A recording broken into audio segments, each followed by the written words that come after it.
dans l'ordre, c'est Desaguliers, qui a été l'inspirateur, le développeur de la franc-maçonnerie au début du XVIIIe siècle. Mais Desaguliers était le disciple de Newton. Au travers de cette opportunité de créer une franc-maçonnerie initiatique, spirituelle, d'insuffler les idées théologiques de Newton. Voilà, c'est dans cet ordre-là que ça se passe. C'était un alchimiste, philosophe des Lumières.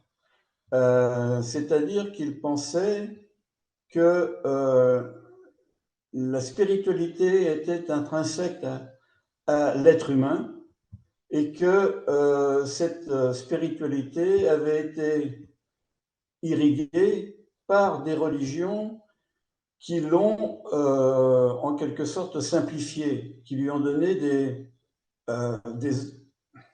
des orientations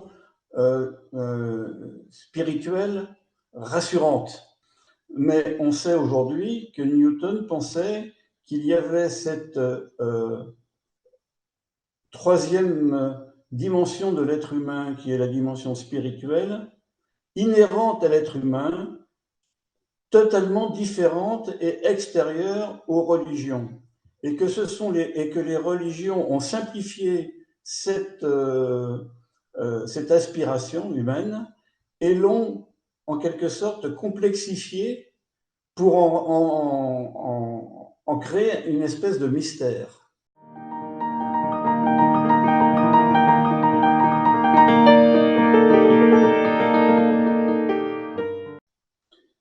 Le foisonnement des hauts grades ou des grades subsidiaires ou des grades d'à côté, comme disent les Anglais, c'est-à-dire les side grades, ont été un foisonnement du XVIIIe siècle. Et quand la franc-maçonnerie anglaise a voulu se réunifier au début du XIXe siècle, il a fallu traiter le problème de tout ce foisonnement qui était des initiatives un peu disparates. Et c'est je pense, pour cette raison qu'ils ont instauré le principe que la franc-maçonnerie authentique, c'était 3 degrés et pas plus, mais dans ces 3 degrés, il n'inclut pas un 4e degré, mais une explication du 3e degré au travers de l'arche royale. Et après, ils n'ont pas interdit, les maçons, de pratiquer des rites subsidiaires qui sont souchés pour l'essentiel sur le 2e degré, mais qui ne sont accessibles qu'aux maîtres du 3e degré et éventuellement aux compagnons de l'arche royale. C'est on va dire, la subtilité anglaise, mais pour la maçonnerie anglaise, il n'y a véritablement que 3 degrés initiative, et ce que je soutiens avec l'aide, bien entendu, de tous les savants et experts anglais, c'est que ces 3 degrés contiennent la totalité, l'essentiel de ce qu'est l'initiation maçonnique, en partant de la morale, en allant jusqu'à la spiritualité.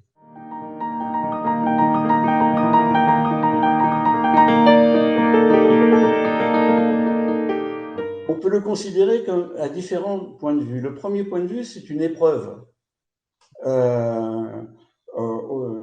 Aujourd'hui, l'éducation fait que ceux qui sortent de l'école n'ont plus cette éducation du par cœur. Demander à quelqu'un qui est en général bien installé dans la vie, d'entrer en maçonnerie et de lui dire, eh bien voilà,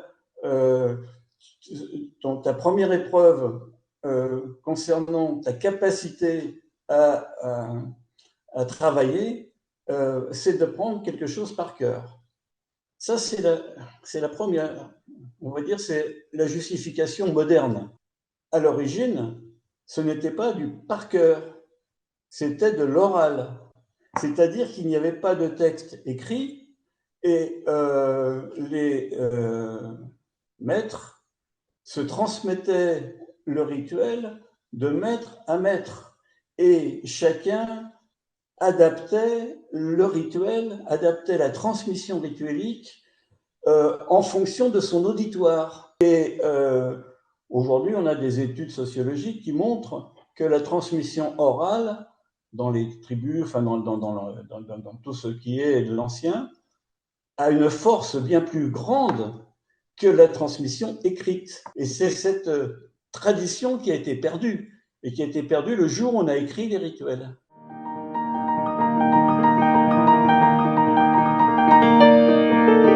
Je pense que le mot de maître a été inventé par Desaguliers quand il a créé le 3e degré et qu'il a trouvé un mot qui correspond à ce qu'était le 3e degré. Alors, comme on l'a dit tout à l'heure, la transmission s'est faite oralement et que ce mot n'était pas ancien parce que les deux premiers du 1er degré et du 2e degré étaient déjà connus bien avant la création de la maçonnerie anglaise. Ça provient de la franc-maçonnerie écossaise et était bien connu de tout le monde. Par contre, quand il a inventé son mot de maître du 3e, il l'a puisé dans la Bible. Tous les mots, qu'ils soient des mots de passe ou les mots de degré, sont issus de la Bible. Que ce soit au 1er, au 2e, au 3e, à l'Arche royale ou dans tous les degrés maçonniques, tous les mots proviennent de la Bible. Donc, Desaguliers a trouvé un mot qui provient de la Bible. Et ce mot, bon, je l'explique dans mon livre, et, à mon avis, il marque le passage de l'Ancien Testament au Nouveau Testament, de l'Ancienne Alliance à la Nouvelle Alliance, et ce mot a été transmis oralement, donc il a été déformé. Il a été déformé parce que ceux qui le transmettaient n'en connaissaient pas vraiment la source, n'en connaissaient pas vraiment l'origine. Et c'est pour cela que j'ai fait une étude assez générale sur le sujet. Il existe aujourd'hui dans tous les rites, dans toutes les traditions, plus de 10 mots de maîtres différents.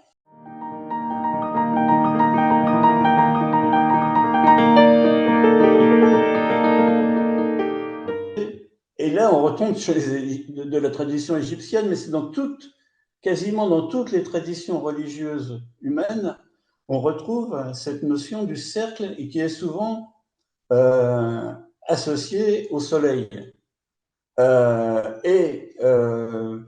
Donc ce que les Grecs ont appelé le Ouroboros, c'est-à-dire l'infini, l'éternel et l'infini, c'était la formule du serviteur égyptien à Pharaon en lui disant grand Pharaon éternel, de l'éternel et de l'infini. C'est une tradition, on va dire, humaine universelle, de penser que le cercle représente l'action divine, l'éternel et l'infini. Le centre ne peut se définir qu'à l'intérieur d'un cercle. Le centre est l'aboutissement de la réflexion humaine sur sa relation avec le divin. Et en cela, le 3e degré émulation montre que le centre est à la fois le maçon, c'est-à-dire l'être humain, Dieu et l'univers. Et quand les chrétiens ont dit que l'homme est le centre de la création, ça a conduit les chrétiens à élaborer toute cette théologie, disant que homme, sais-tu que tu es le temple de Dieu?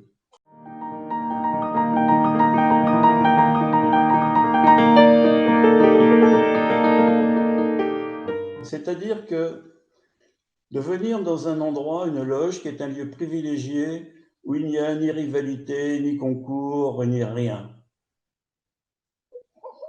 Je veux dire, c'est souffler, respirer, ne pas être dans le stress, ne pas être dans la rivalité, ne pas être dans le concours.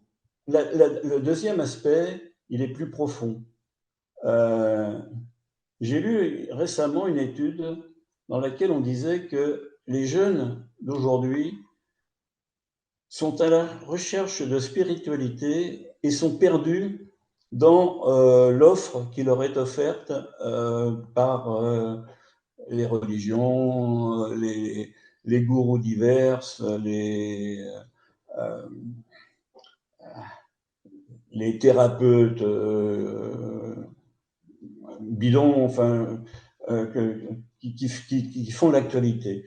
Et que les jeunes sont perdus. Et je dis que peut-être, s'ils arrivaient dans une loge tranquille, et qui les conduisent à réfléchir sur ce qu'est la spiritualité. C'est en gros pour ça que j'ai écrit ce livre sur le troisième degré spirituel. C'est-à-dire que peut-être qu'aujourd'hui, des jeunes qui sont perdus peuvent trouver une occasion de s'épanouir.